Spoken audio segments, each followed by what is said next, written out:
गेंढा क्या है उनका चिन्ह? बड़ी देर में बोले आप।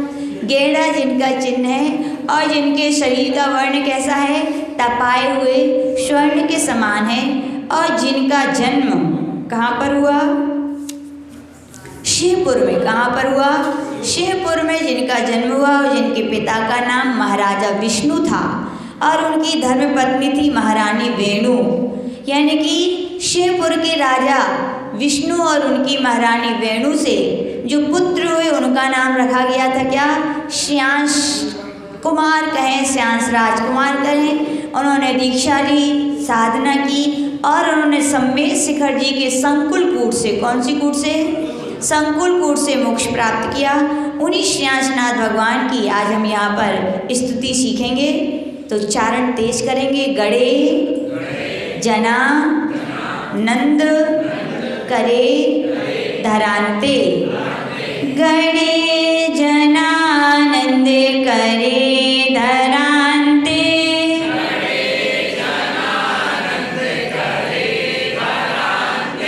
विध्वस्त विध्वस्त धा का उच्चारण दोनों तरफ करेंगे। विध्वस्त कोपे कृष्मयिक चित्ते। विध्वस्त कोपे कृष्मयिक चित्ते।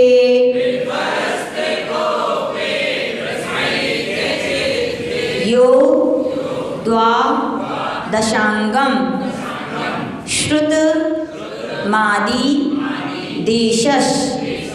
शाह का उच्चारण इसलिए करेंगे क्योंकि श्रेयांशनाथ भगवान का श्री है, क्या है वो? संयुक्त अक्षर है, तो आधे शाह का डबल उच्चारण करेंगे, ठीक है ना? यो द्वादशांगम श्रुतमादि देशस।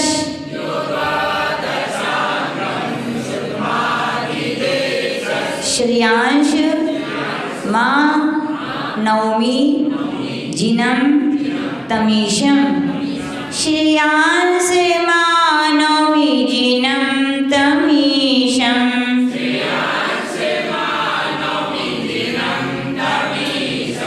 गणे जनानंद करे धरान्ते। विध्वस्त कोपे कृष्मयिक चित्ते। यो द्वादशांगम श्रुतमादि देशस। श्रेयांस मानवी जिनम तमीशम।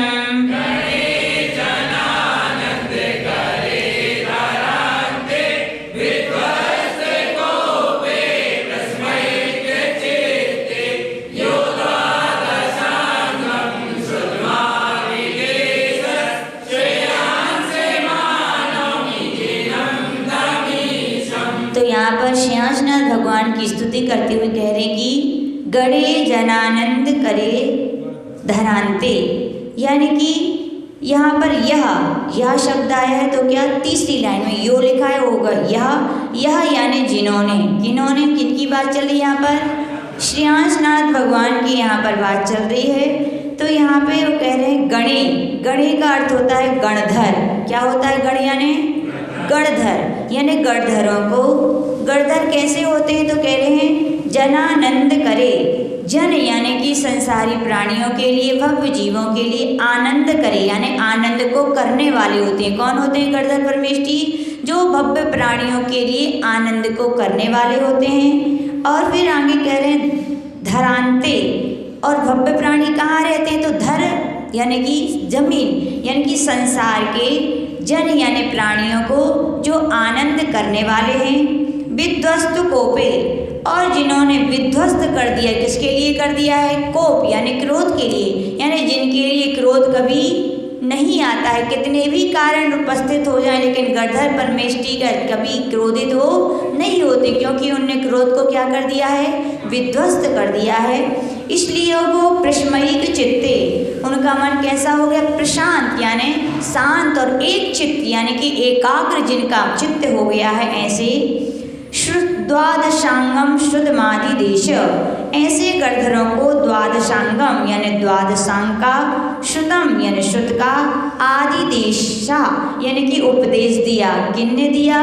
तो कह रहे श्रेयांश जिनम ईशम, जो श्रेयांश जिनेश्वर हैं यानी जिनों के ईश हैं, उनके लिए नवमी यानी मैं क्या करता हूँ, नमस्कार करता हूँ। यहाँ पर कहा गया है कि श्रेयांशनाथ भगवान ने जब केवल ज्ञान प्राप्त किया तो उनकी दिव्य देशना खिली। और दिव्य देशना किनके सामने खिलती है, किनके होने पर खिलती है, गणधर होने, पात्र होना चाहिए।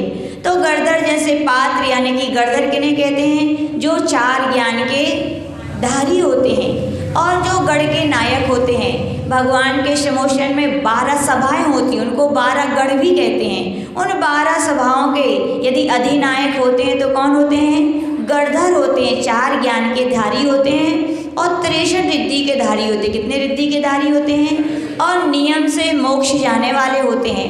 ऐसे गणधर भगवान के लिए, वो कैसे हैं गणधर भगवान, तो कह रहे हैं जो धर यानी कि जिस धरती पर जो भव्य प्राणी हैं उनके लिए आनंद को करने वाले हैं, जिनने क्रोध को विध्वस्त कर दिया है, और प्रश्मयिक चित्ते जिनका चित्त एकाग्र और शांत है, ऐसे गणधरों के लिए किसका उपदेश दिया, द्वादशांग। यद्यपि तीर्थंकर की देशना तो सर्वांग से खिली थी, लेकिन बहुत प्रकार की खिली थी, लेकिन जब गणधर परमेष्ठी उसके लिए श्रवण करते हैं तो उसके लिए द्वादशांग की रचना करते हैं। किसकी रचना करते हैं, द्वादशांग। द्वादश यानी 12 और अंग यानी 12 अंगों में उसके लिए क्या करते हैं, विभक्त करते हैं। अपने यहाँ शुद्ध 2 प्रकार का है, अंग प्रविष्ट और अंगवाह, जिनमें अंगवाह के 12 भेद कहे गए हैं। पहला है आचारांग। कौन सा है, आचारांग, यानी जिसमें मुनियों के आचार का वर्णन किया जाता है, उसे क्या कहते हैं, आचारांग। दूसरा है सूत्रकृतांग, जिसमें व्यवहारिक धर्म का विवरण किया जाता है, वो सूत्रकृतांग है। तीसरा होता है स्थान अंग, तो उसमें किसके कितने कितने भेद होते हैं। जीव 2 प्रकार के होते हैं, रत्नात्रय, यानी सब प्रकार के जितने भी संसार में भगवान ने मोक्ष का उपदेश दिया, किनके कितने स्थान बन सकते हैं, ऐसा जिसमें वर्णन है वो स्थानांग है। चौथा है समयावांग, समवायांग, यानी कि समवाय।